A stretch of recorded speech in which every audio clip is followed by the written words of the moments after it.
So they've got the guilt because they feel that they can't properly give the care that they want to a loved one. But on the other hand, they have that guilt that they're seen as not fully contributing from an employment perspective. So hopefully we help kind of better manage it. I think the thing that's also really important to see is this isn't just about people that are caring for loved ones, though I recognise that that is often the case.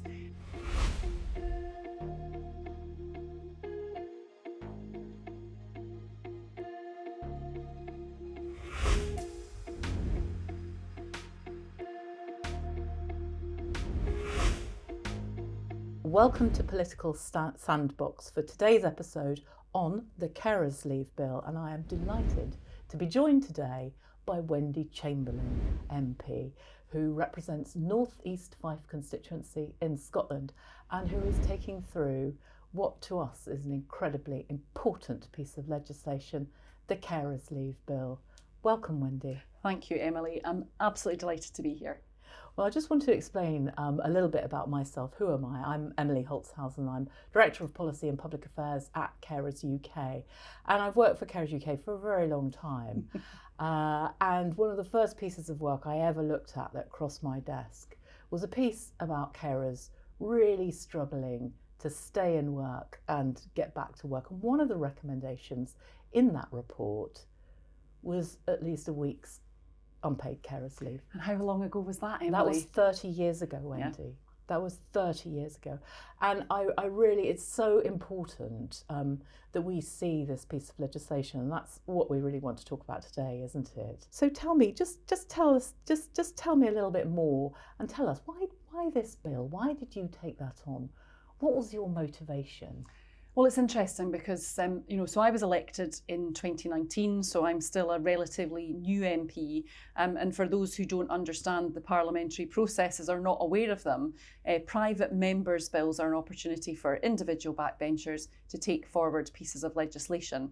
And in the very arcane way that is the Houses of Parliament and the Commons, the MPs who get a guaranteed speaking time on their backbench bills come out of a draw called the Private Members Bill ballot, where literally you choose a number in a big book, and once after the closing time, there is a process. In fact, you can watch it online. It's almost like some kind of selecting football teams for some draw, and they draw the numbers, and the first 20 MPs get the first pick of the sitting Friday's time. And sitting Fridays are special time given over to these legislation. So that's the first thing. So I'm very conscious of the fact that I've got this fantastic opportunity simply through a bit of luck and choosing the right number that came out of the hat. And indeed, it's the first 3 digits of my police collar number was what I went to. I was a police officer for 12 years. So that's the start of the process. What you want to do as a backbencher, certainly what I wanted to do, was you have a real opportunity here. I'm an opposition MP, I'm a Liberal Democrat, and there are MPs who utilise that opportunity to maybe make a bit of a political splash, but having done that, they don't necessarily get the opportunity to make the change. So I was very conscious that I did want to look at, because this might never come again, look at something that we could actually deliver some change on. My husband is currently a carer for his elderly mother. I know other people that are struggling with this. I'm a woman in my mid-40s. There's lots of conversations about, that sort of middle generation who are potentially caring for older people, as well as with childcare responsibilities. And then I have friends that I know who, are in long-term caring now, and that's never going to change. So it's really challenging. So, dare I say, Carers UK were one of the first organisations to email me. I had lots and lots. I'll be quite brutal, as in I wanted something that would help people. And so that was a priority for me. And so when I saw what Carers Leave constituted, when I looked at what our own party policy was, it seemed a real opportunity to potentially get the government moving. The government should have brought forward an employment law bill. It was in their manifesto. Carers leave, unpaid carer leave was in their manifesto. They failed to do that. So here was an opportunity to take that piece of work forward. Important to say, the Liberal Democrats' policy is for paid leave. And so that's a compromise, that I've made but I've been prepared to make, because I feel this is very much a first step. For the first time, this bill should give carers the right to request leave from their employers, and it's a right they currently don't have. Well, I mean, Carers UK totally agrees with you. I mean, just to give a bit of a scale to the impact your bill could potentially make, it's 2.4 million employees, and a lot of those people too are women who are juggling work and care, and that could have an enormous impact on people's lives, couldn't it? Yeah. But why don't you tell us a little bit more about the provisions of the bill? What does it do? So the fantastic thing is, it's what's called a day one right. So when somebody is employed by an employer, they will have the right from day one of that employment to request this leave. And it gives them the opportunity to have up to 5 days per year, calendar year, unpaid leave from their employer. They can take that in half-day chunks. They are expected to give a degree of notice to their employer, but their employer can't turn that request down. So if the employer couldn't accommodate the immediate request, they would need to give some agreement to do it. And the idea is that there's a lot of emergency provisions, particularly if you're a parent in relation to leave. But this gives the opportunity potentially for a carer to support things such as regular doctor's appointments, therapy, or just be a bit more planful in relation to their time. And I think that's very important, because I was speaking to a constituent last night who will benefit from the bill, and we were just talking about the guilt that working carers have. So they've got the guilt because they feel that they can't properly give the care that they want to a loved one, but on the other hand, they have that guilt that they're seen as not fully contributing from an employment perspective. So hopefully we help kind of better manage it. I think the thing that's also really important to see is this isn't just about people that are caring for loved ones, though I recognise that is often the case. I've spoken to constituents who, part of they do is they get shopping or look after an elderly neighbour. It's for the carer to determine that they're in a caring relationship, and the employer takes that on face value. There isn't a requirement for an employee to provide information on who they're caring for, and indeed why they're caring for that person. Now, if we were looking at paid leave, there would need to be greater thought given to that. But I think there is that bit. I previously worked in a variety of things, but including HR sphere and capability. And actually, you want to build that employer-employee trust and bond. That's a psychological contract. And I think, Emily, one of the things that's been fantastic about Carers UK has been bringing me into contact with employers who are already getting this absolutely right. Centrica, TSB and others, where they have really thought about this, they have thought about how they retain their staff long term, and they've thought about thinking about supporting staff to deliver their best. And I think that's really important. I think it's really unusual as well, isn't it, that a bill comes with so much broad support. I mean, you mentioned employers there. We have different employment bodies like CIPD. We have union in support as well, Unison, yes, as well as local carers organisations, local authorities.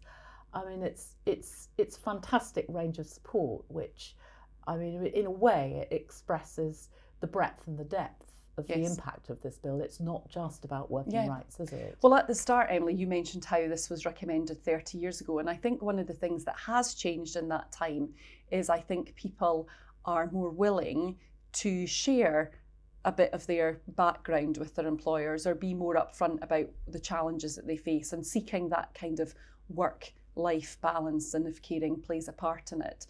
Because I think one of the key challenges that we do have is getting people to recognise when they're in a caring relationship, and that they're entitled to the supports that their employers might have. When I think about my husband, he wouldn't necessarily recognise himself as a carer. He's helping his mum, but he is providing that care and support.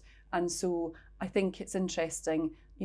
I've got University of St Andrews in my constituency, and they're the biggest employer. I spoke to them about my bill. They're hugely supportive, but actually they went away and had a look at their existing policies and said, well, actually we already do what the bill will provide. But they acknowledged that actually they hadn't thought about bringing everything together that they provide from an employee support perspective.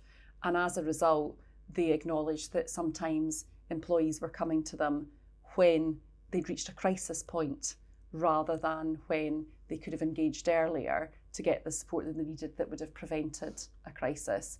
And so what I really hope this will do, for those smaller employers who are potentially thinking, oh, I don't know how I feel about this. This is obviously, it might be unpaid, but I'm still going to have to cover employee missing. I really hope it will sponsor those kind of conversations that help both the employer and the employee get the most out of everything. I mean, you made some really fantastic points there about some of the cultural change that you hope that will go with this bill. That it's not, again, not just the time off, but in actual fact, do you think we could see over 1 million employers starting to become more carer friendly? Yeah. I mean, are you a carer friendly employer yourself? Yes, I am. I'm very pleased to say the Scottish Government run a scheme, Carer Positive, and my office went through it earlier last year, and I've got my certificate. And again, it's about that case of, I'm obviously a small employer. My team is six members of staff, and I would love to think that they wouldn't have any issue coming forward to me, but actually making it explicit that I am in a position where I want to have those conversations. I want my team to bring their best selves to work. I think every employer should want that, because what you get from that productivity perspective is very important. And mentioning productivity, Centrica have looked at some of the savings that they've made on the bottom line and grossed that up, and we're talking billions in terms of potential productivity gains. And when there's a tight labour market, do you think your bill also, in changing the way that perhaps some employers think about unpaid carers, it will help some carers return to work, even Absolutely. if that's something that's it's going to help retention. I would hope, that it actually will make people think, well, maybe with those changes, or the fact that I can have the right to request this leave, I hope will sponsor other conversations with employers. So I would hope it would help retention. And you're right, in a tight labour market, organisations want to keep and retain their best people. But actually, I think, and I hope that it will help carers who potentially have come out of the workplace. I mean, the government since COVID has talked about that over 50s group who have, for a variety of reasons, left the workplace, and it's not just the over 50s. And the tight labour market means that actually we want to attract some of those people back into work. So I'm very much hopeful that it will help with that, and just really sort of sponsor some of the conversations that that productivity challenge that the UK is facing is not just going to be solved by dealing with a tight labour market. It's got to be a broader conversation like that. We've got to have the ambition that employers in the UK are good and thinking about the well-being of their staff. It's really important too, isn't it, for carers' incomes? Because when we're at this time when everybody's still talking about cost of living crisis, people are still struggling with a lot of daily costs. Staying in work is so important, not just now, but for their future. Absolutely. And I'll go back to the point, Emily, that I'm very hopeful that this is the start of a long and fruitful relationship with Carers UK, because this is very much a first step. Just before Christmas, I had the last PMQ of 2022. It wasn't deliberate, but I specifically raised carers allowance and the fact that people's earnings mean that they lose carers allowance once they've hit a certain point. And the point I made to the Prime Minister is the fact that caring doesn't stop. No. And so we need to be thinking about, in a broader sense, how we support people with caring responsibilities to carry out those caring responsibilities, back to that guilt point. But second of all, retain them and their skills, knowledge and experience in the workplace.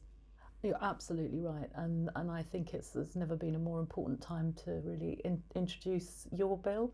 So you've secured government support, yes. The all-important government support. I'm on my 4th minister from Bays, given the bit of churn that the government has potentially experienced in its ministerial ranks of late. But I'm very pleased that at every stage I've had government support, and they've indicated that at both second reading and at the committee bill stage in the Commons. It's really important, isn't it, to it's one of the key ingredients, isn't it, for making sure your legislation is successful. Yes. And you've got lots of cross-party support as well, haven't you? Yeah. It's about being pragmatic, and I suppose again, having been elected in 2019, I was a little bit concerned that those connections that you kind of build up on a cross-party basis during your time in Parliament would be a bit more challenging because of the amount of time, the virtual Parliament, and being away. But no, I've been incredibly encouraged by the support that the bill has had, and you're absolutely right, on a cross-party basis. I think everybody recognises that this is an important piece of legislation. Everybody has constituents that will that will benefit, and I think it's just really brought the role of carers more into the kind of public consciousness. We've talked about young carers as well. Here I am talking about the over 50s, but actually we have young carers that if we don't provide them the support and the ladder, they will never get into the workplace and be able to properly contribute. And we need to better recognise what they do as well. Absolutely. Give them permission to have the conversation with their employer as we normalise this within the employment space. I think it's really exciting. And, as you mentioned before, we have a forum, a good practice forum called Employers for Carers. And we have 220 members of that, covering 2.4 million employees across the UK. Yes. And they are really interested in your bill. Yes. And they've provided insight in how they work and practice and things. And they're very keen to, we hope all of this will be successful, but they're very keen to look at implementation as well. Yes, and I think the government are keen to move forward as soon as they can when the bill passes all its stages, because they know their MPs, they have constituents too, they know the benefit that it can bring, and I very much hope that your network will sort of encourage others to think about those relationships. They are going to be the ones talking about it within circles such as the CIPD network, etc., and let other employers know that this is not something to be concerned about. Actually, it's something to embrace. Yeah, I think some of those good practice leaders within employment are really proud of what they do, and they've been breaking new ground over many different years, some for decades even around unpaid carers. So, but some of them, it's really interesting. Before you said your policy is for paid carers leave. That is also the policy of Carers UK. Ultimately, we would like to see this. Obviously, your bill we still see as an amazing. It's a landmark piece of legislation, really. It's an important first step. But tell us about where if you were minister or prime minister even, but minister, if you were minister, what would you do with? Would that be a priority for you to do paid carers leave? I think it absolutely has to be a priority because it all links in together, doesn't it? Even former Prime Minister Liz Truss, her sort of need for productivity and to tackle that growth gap. We do need to become more productive. The UK has been lagging from an economic perspective for some time on that front. And how do we do that? We actually do that in relation to the employees who are working in our organisations. What are the reasons for low productivity? And potentially that sort of lack of psychological contract or feeling that people can't bring their best selves to work has got to be a part of it. If they're not spending their time feeling guilty or worrying about the admin that they potentially have of care for a loved one, then they've got the opportunity to be a bit more creative. It's got to be part of a bigger network of changes from an employment law perspective to help people. And the interesting thing you talking about the context and the culture, and where there's, with an ageing society, with people with disabilities and long-term conditions living more in the community, care closer to home. In actual fact, we've just seen the census figures recently. We've seen the number of disabled people in the community, living in the community, go up. This is something which, when we look across the world, in actual fact, we can see other leaders across the world, including those that provide things, age-friendly policies and things like paid carers leave. And do you think that's important for us to be able to compete in that space as well? Well, absolutely. The UK has obviously the Brexit referendum was now 7 years ago. The UK has made a decision to be wants to still have a global role, and so therefore it's in a global competition for talent, and people will go elsewhere if they don't have it. But in terms of what you're saying, in terms of our communities changing, etc., the reality is we're living longer, but what we need to do is ensure that when people are living longer, they're living that longer time in good health. And actually, if you have a population of people who are caring, and they're stressed, strained, have physical ailments as a result, well, their own older age will be poorer as well. So, it really is a virtuous cycle for me in terms of getting social care and support right, but also ensuring that people can give that practical care to loved ones that they want to. And you mentioned something there about social care and health. Of course, this legislation is ideally designed if you need to take mum to the hospital, yes, or for appointments like this. Yes. And at this time, you see that your bill is also, we're talking about your bill having many different impacts, but also supporting health and social care in that way where, care arrangements break down, the carer is then able to Yes. do that. Yes. And that, you see that also as an important part of... Well, I think for me it is around the value of social care. One of the conversations we've been having, that's happening obviously of late, is the sort of pressures in the health service and it being in a degree of crisis. And one of the reasons it's in a degree of crisis is because of, bed blocking of sort of elderly or people with disabilities being unable to leave their homes. And indeed, you mentioned cost of living, and we know the concerns of some carers about the fact that they can't afford. We know that for disabled people, energy bills, etc., cost more because they have equipment, they're unable to be as mobile, so their heating bills are more, and people actually potentially having to end up in hospital because their loved ones can't afford for them to be at home or to provide the necessary services that they need. So yes, it is just all comes in together. But I do think that we do not place the value, and I mean both monetary and from a value perspective, on social care and the work that those in social care do. Frankly, we need to pay them more. We need to give them the skills. And certainly I remember my own grandfather was in a nursing home in the latter stages of his life, and you leave your loved one there, and you want to know that they are being looked after and well cared for and valued as people.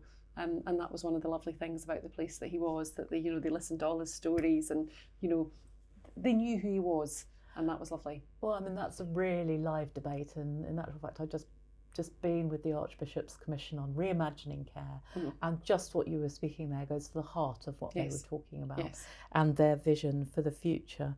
So before we wrap up, Wendy, are there any other final points you want to make about your bill, or anything else to do with it? I think anybody watching who hasn't been in touch with their MP and care about this, please do get in touch. You're absolutely right. We have seen huge cross-party support, and I am as confident as, well, I've never done this before, but I'm as confident as I can that we're going to get there, as in the different hurdles so far we've overcome. But, any other MP support would be fantastic. And I suppose let's just keep the conversation going. I want to see the evidence post the implementation of this legislation that demonstrates just what Centrica did and other organisations in terms of that business benefit. But then, this is the first step. So I'm very determined that, what next? I'll be a very Scottish phrase here. I'll be chapping on the Bays Minister's door to see where we go next. Well, that's music. That's music to our ears. And I just want to thank you, not just for speaking to us today, but for being such an amazing champion for all those millions of families up and down the land who are caring for their relatives who've got disabilities or old age, and for choosing the Carers Leave Bill. We wish you every success. So thank you, Wendy. So Chamber is the community voice.